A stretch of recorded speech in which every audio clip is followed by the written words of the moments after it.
Hi, Megan here from Crystal Lake Public Library. I wanted to share a recipe with you from my kitchen.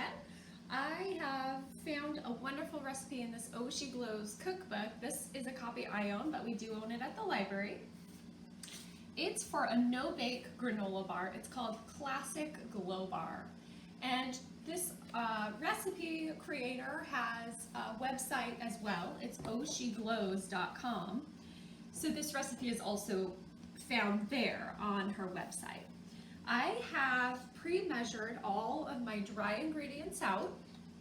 So I'm going to pour those in this nice big bowl.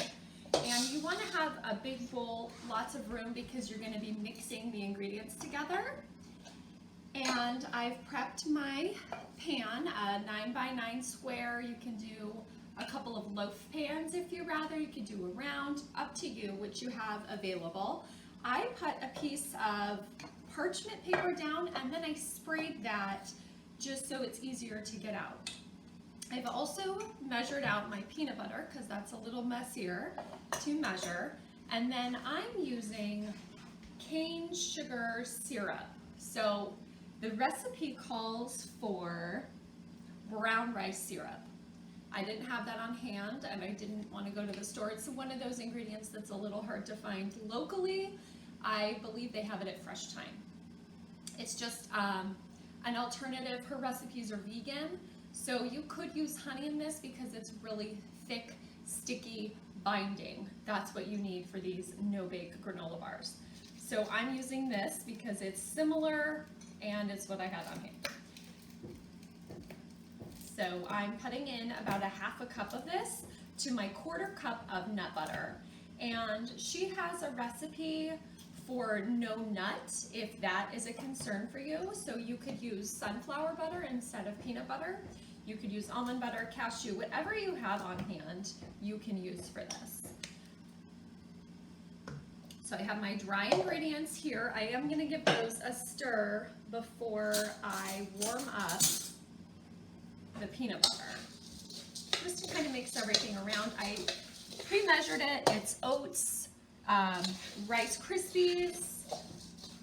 Let's see what else. 1½ cups of oats, 1 1/4 cups of Rice Krispie cereal, a 1/4 cup of hemp seeds, a 1/4 cup of sunflower seeds, a 1/4 cup of unsweetened shredded coconut. You could always use sweetened. I've done that before in a pinch.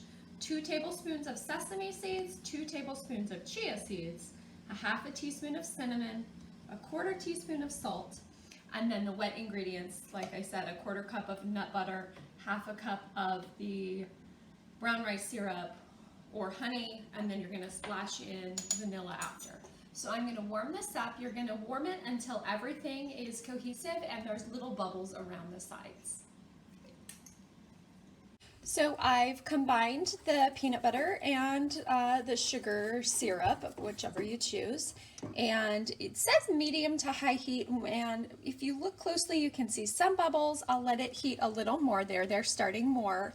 So once that starts, you don't want it to burn to the bottom, so keep stirring, and then you'll turn the heat off and add in your teaspoon of vanilla. Give that a stir. And then we'll combine this into our dry ingredients, and it is a little sticky, so be patient with your mixture. So I'm scraping the wet mixture into my dry mixture, and just take your time and be patient. It takes a little bit, to get everything combined.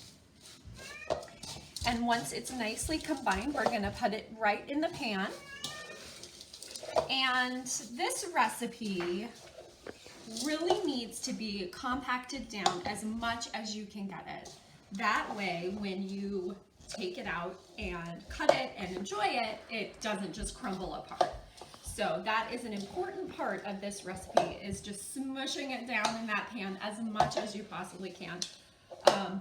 If you don't care about crumbly granola bars, then that's fine. That's up to you. I'm going to really give this a good stir around. Make sure that you're getting all those seeds dispersed throughout.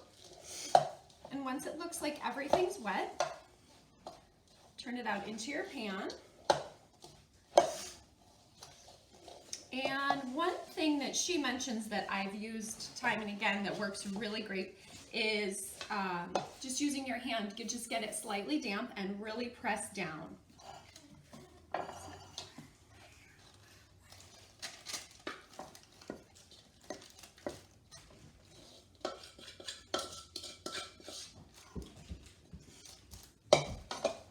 So you can start with the spoon and making everything nice and flat and even. And if that seems to be working, you can just stick with the spoon. It's not sticking too much for me.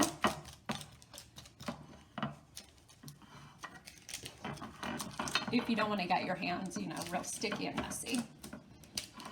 And then after this is all set in the pan, you're gonna freeze it for about 15 minutes. And I honestly store mine in the freezer. I freeze it and it comes together, and then I'll get it out using the paper and then cut it and then put it in a plastic bag and refreeze it. And I feel like it just obviously stays fresher in the freezer, and I like the taste right out of the freezer. But if that's not your thing, do keep these refrigerated. They do best chilled. Okay, so that's it on this part. So then you're gonna pop it in the freezer and wait about 15-20 minutes, pull it out, slice it up, and enjoy. And this again is Oshi Glow's, her original classic glow bar. Hope you enjoy. Thanks.